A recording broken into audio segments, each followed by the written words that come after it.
Seja muito bem-vindo, seja muito bem-vinda a mais um podcast da Reunião de Estudos do Evangelho. Nosso objetivo é estudar o Evangelho à luz da doutrina espírita. Então a gente busca, dentre as obras básicas e as obras complementares, variada bibliografia. Estamos atualmente seguindo a sequência de capítulos do livro Ceifa de Luz, de Emmanuel, psicografia de Francisco Cândido Xavier. E hoje, quem preparou a reflexão foi a Dorcas, em torno do capítulo 13, e o título é Na Gleba do Mundo. Várias reflexões, né? A Dorcas sempre mexe com a gente, provoca, não vou dar spoiler, vamos aprender como plantar, talvez, né? Mas só isso que eu vou falar, daqui a pouquinho a gente vai conferir juntos. Tá bom? E é sempre bom lembrar que, como esse momento é curto, né, a gente não pode fazer muito longo aqui, mas a gente tem um momento da nossa live que complementa as reflexões que a gente começa aqui. Hoje a gente vai estar, a live é no nosso canal do YouTube, no mesmo dia do lançamento do podcast. Além da Dorcas, quem vai coordenar hoje vai ser o Juninho, filho da Dorcas, filho querido da Dorcas, né? Teremos o Ítalo e a Lana, e também a Cláudia como convidada mais do que especial. Então não perca, vai ser um momento muito bom, né, da gente estar junto, conversando, você pode participar, enfim. Se não puder estar presente, não se preocupe, fica gravado, você pode visitar a qualquer momento, e a gente convida também a se envolver, colocando o seu comentário, compartilhando o link, enfim, fazendo o que estiver ao seu alcance. Já fica aqui o convite. A gente também tem uma bibliografia complementar. Tudo que normalmente o pessoal cita, a gente coloca na descrição, quando disponível, inclusive com link para quem quiser ler por completo as mensagens, aprofundar, enfim. Também fica o convite para a gente estudar um pouquinho mais e aprofundar as nossas reflexões. Ao final, a gente tem o nosso momento de oração. Você também está mais do que convidado para ficar até no final, fazer a sua prece junto conosco, na certeza de que a espiritualidade maior sempre nos ampara quando a gente busca de coração. Dito tudo isso, não vou me alongar mais, apenas o nosso convite carinhoso de sempre.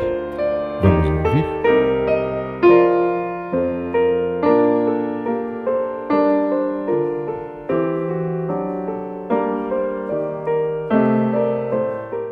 Olá, queridos irmãos, sejam muito bem-vindos a mais uma reflexão do livro Ceifa de Luz, no qual o Espírito Emmanuel nos conduz a uma autoanálise no mergulho de nossas atitudes, palavras e escolhas, sabedores de que tudo que plantamos em algum momento se refletirá em nossa vida. E neste capítulo 13, intitulado Na Gleba do Mundo, nossos benfeitores nos convidam a pensar sobre o sentido da vida. Quantas vezes, entediados com a vida, dizemos que nada parece fazer sentido para nós? Parece que nadamos e morremos na praia, não é mesmo? Ou então parece que estamos rodando em círculos, repetindo as vivências, mas com atores diferentes. Por que isso acontece? Eu me perguntei. Será, irmãos, que não precisamos mudar o nosso modo de olhar a vida? Emmanuel, na primeira frase deste capítulo, nos conduz a um novo entendimento do que seja a vida. Ele nos diz assim: efetivamente, a vida é comparável ao trato de solo que nos é concedido cultivar. Ele usou para início de conversa a palavra efetivamente, que é um advérbio, e é formado pela junção das palavras efetivo e mente. Advérbio, irmãos, é a palavra que acompanha o verbo. Efetivo, de acordo com o dicionário da língua portuguesa, quer dizer que se manifesta concretamente por meio de efeito real. É algo verdadeiro. E mente trata-se de um sufixo que completa uma palavra, a fim de designar, neste caso, o modo, formando o advérbio. Mas qual é o verbo que o advérbio efetivamente acompanha? Viver. Podemos colocar então, irmãos, esta frase assim: viver verdadeiramente é comparável, isto é, semelhante ao trato de solo, que é o conjunto de técnicas e práticas que visam preparar o solo para o cultivo, que nos é verbo presente, indicando que a vida deve ser vista por nós no presente, concedido, permitido, autorizado por Deus em nossa encarnação. Cultivar, que é preparar a terra, removendo-a, fertilizando-a e regando-a.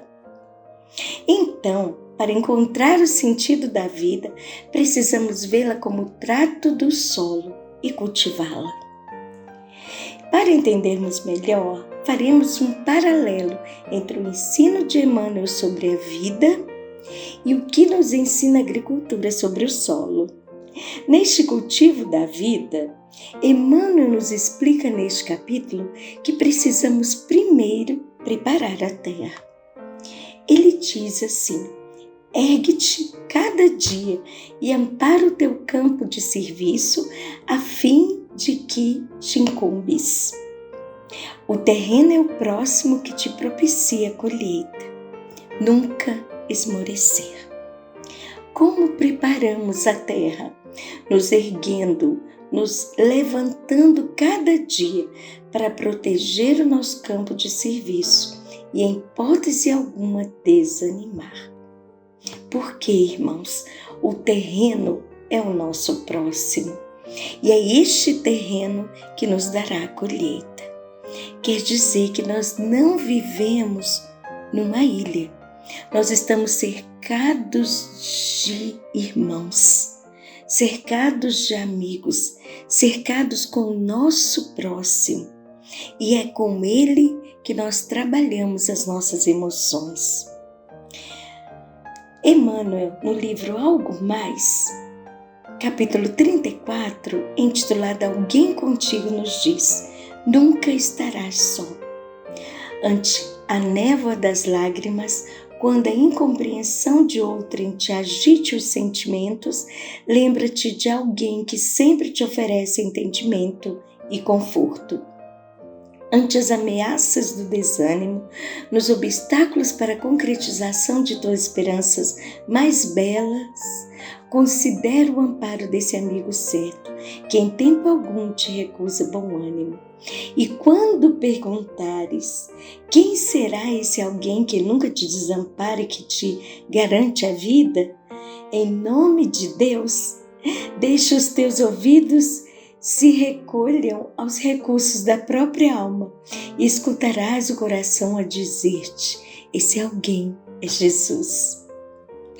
Mas no cultivo da vida, Emmanuel nos explica que precisamos remover a terra.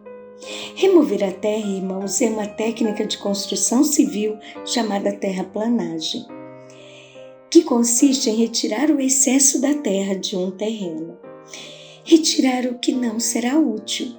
E nesse sentido, Emmanuel nos diz em nosso capítulo: não valem reclamações, remova a dificuldade e prossiga firme. André Luiz, no livro Espírito da Verdade, capítulo 66, intitulado Com Você Mesmo, nos diz: meu amigo, você clama contra as dificuldades do mundo, mas será que você já pensou nas facilidades em suas mãos? Repetindo: meu amigo, você clama contra as dificuldades do mundo, mas será que você já pensou nas facilidades em suas mãos? André continua: não desespere nem se lastime. Atendamos à realidade compreendendo que a alegria e a esperança, expressando créditos infinitos de Deus, são motivos básicos da vida erguer-se, cada momento, por sinfonia maravilhosa. Não desespere nem lastimes. Olhe as facilidades que tem em suas mãos. Continuando, irmãos, no cultivo da vida, Emmanuel nos explica que precisamos fertilizar a terra. Ele diz assim: a ferrugem do ósseo consome o arado muito mais que a movimentação no serviço. Trabalhe e confie, na certeza que o Senhor da obra te observa e segue vigilante. Não duvides nem temas. Nesta vida, irmãos, que é semelhante ao trato do solo, é necessário o trabalho que é o fertilizante. Fertilizar é a capacidade de criar um novo, e somente com o trabalho conseguimos produzir algo sempre novo em nossa vida. Meimei, no livro Pão Nosso, psicografado por Chico Xavier, no capítulo 7, intitulado Não nos deixeis cair em tentação, nos conta a interessante história do arado. Ela diz assim: num campo de lavoura, grande quantidade de vermes desejava destruir um velho arado de madeira, muito trabalhador, que lhes perturbava os planos, e em razão disso, nesta ocasião se reuniram ao redor dele e começaram a dizer: por que não cuidas de ti? Estás doente e cansado. Afinal, todos nós precisamos de algum repouso. Liberta-te do jugo terrível do lavrador. Pobre máquina, a quantos martírios te submetestes? O arado escutou e acabou acreditando. Ele, que era tão corajoso e nem sentiu o mais leve incômodo nas mais duras obrigações, começou a queixar-se do frio, da chuva, do calor do sol, da aspereza das pedras e da umidade do chão. Tanto clamou e chorou, implorando descanso, que o antigo companheiro concedeu-lhe alguns dias de folga num canto do milharal. Quando os vermes viram parado, aproximaram-se em massa, atacando-o sem compaixão, e em poucos dias apodreceram-no, crivando-o de manchas, de feridas e de buracos. O arado gemia e suspirava pelo socorro do lavrador, sonhando com o regresso às tarefas alegres e iluminadas do campo. Mas já era tarde. Quando o prestimoso amigo voltou a utilizá-lo, era simplesmente um traste inútil. A história do arado, irmãos, é um aviso para nós todos. Continua Meimei. A tentação do repouso é das mais perigosas, porque depois da ignorância, a preguiça é a fonte escura de todos os males. Jamais olvidemos que o trabalho é o dom divino de Deus que nos confiou para a defesa de nossa alegria e para a conservação de nossa própria saúde. E para finalizarmos, irmãos, no cultivo da vida, Emmanuel nos explica que precisamos regar a terra. Regar é molhar. E pesquisando, encontrei que, cientificamente falando, o molhar também se refere à capacidade de um líquido de se aderir a uma superfície sólida. Emmanuel escreve: dá o melhor de ti mesmo à seara da vida, e o divino lavrador, sem que percebas, pendurará nas frondes do teu ideal a floração da esperança e a messe do triunfo. Cada dia, cada vez que doamos, irmãos, o melhor de nós mesmos no trato do solo que é a vida, nós nos tornamos menos sólidos e mais sensíveis a nós mesmos e ao nosso próximo. Meimei, pela psicografia de Chico Xavier, em Amando Sempre, nos diz: aproveita o dia e faze o melhor, amando sempre. Na tarefa mais obscura, apõe o selo da bondade e na conversação mais simples, modela a palavra luminosa do entendimento. Abrace em cada pessoa que te cruze o caminho, alguém que te leve mais longe a mensagem de auxílio. E em cada página, por mais pequenina que te registre o pensamento, grava o amor puro que te veste do ser. Observa o relógio impassível. Minuto marcado é valor que não torna. Terás sim outros minutos, mas em novo dia, em novo problema, em nova situação e em nova paisagem. Toda criatura terrestre, embora não perceba, vive a despedir-se do mundo pouco a pouco, despachando cada dia com os próprios atos a bagagem que encontrará na estação do destino. Use deste modo as forças que Deus te empresta na construção do bem, porque amanhã, quando a morte chegar, compreenderás, por fim, que tudo quanto fizeste aos outros, a ti mesmo fizeste. Tudo quanto fizeste aos outros, a ti mesmo fizeste. Que Deus nos abençoe, meus queridos irmãos, e que consigamos encontrar um novo sentido à vida no trato do nosso solo mais íntimo, em comunhão com o nosso próximo. Iniciamos o nosso momento de oração com a poesia Cantiga da Vida, de Maria Dolores. Escuta, alma querida, se a provação te alcança e te amarfanha a vida, não te des à revolta, nem percas a esperança. Embora tolerando luta permanente, seja ela qual for, segue o dever que se desdobre à frente, sem maldizer a própria dor. Deus modifica o sofrimento aceito em grandeza, progresso, alegria, proveito.